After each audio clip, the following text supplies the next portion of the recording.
Hello friends, இன்றைக்கி சிக்கனை வச்சு ஒரு எம்மியான ரெசிபி வந்து பார்க்கலாம். வாங்க வீடியோக்குள்ளே போகலாம்.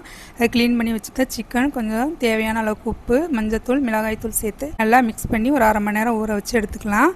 நெக்ஸ்ட் வந்து ஒரு ட்ரை மசாலா வந்து பொடி பண்ணணும். அதுக்கு கொஞ்சம் பட்டை, கொஞ்சம் கிராம்பு, கொஞ்சம் ஏலக்காய், கொஞ்சம் மல்லி, கொஞ்சம் சீரகம், பிரியாணி இலை, அப்புறம் 3 காஞ்ச மிளகாய், இது எல்லாத்தையும் நல்லா ட்ரை ரோஸ்ட் பண்ணி ஆற வச்சுட்டு அதுக்கப்புறம் நம்ம பொடி பண்ணி எடுத்துக்கலாம்.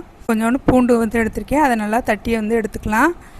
இப்போ வந்து தட்டி எடுத்தாச்சு. நெக்ஸ்ட் வந்து இதை ஆற வச்சுட்டு நம்ம அரைச்சி எடுத்துக்கலாம். இப்போ இது பொடி பண்ணி எடுத்தாச்சு. இப்போ நெக்ஸ்ட் ஒரு பாத்திரம் வந்து வச்சாச்சு. எண்ணெய் ஊற்றிக்கிறேன். எண்ணெய் காஞ்சதுக்கப்புறமா 2 பெரிய வெங்காயம், கொஞ்சம் கருவேப்பிலை, வெங்காயத்துடைய கலர் சேஞ்ச் ஆனதுக்கப்புறமா இடித்து வச்சுருந்த பூண்டு, கொஞ்சம் இஞ்சி பூண்டு பேஸ்ட்டு, அதோடைய பச்சை ஸ்மெல் போனதுக்கப்புறமா நம்ம ஊற வச்சுருந்த சிக்கனை நல்லா எண்ணெயில் வந்து பரட்டி எடுத்ததுக்கப்புறமா நம்ம பொடி பண்ணி வச்சுருந்த பொடியையும் சேர்த்து நல்லா மிக்ஸ் பண்ணி எடுத்தோம்னா நம்மளுடைய சிக்கன் வந்து தயாராகிரும். இது சாம்பார் சாதத்துக்கு ரொம்ப டேஸ்ட்டாக இருக்கும். நீங்களும் உங்கள் வீட்டில் ட்ரை பண்ணி பாருங்கள். இது லாஸ்ட்டாக கொத்தமல்லி தூவி நம்ம இறக்கியாச்சு.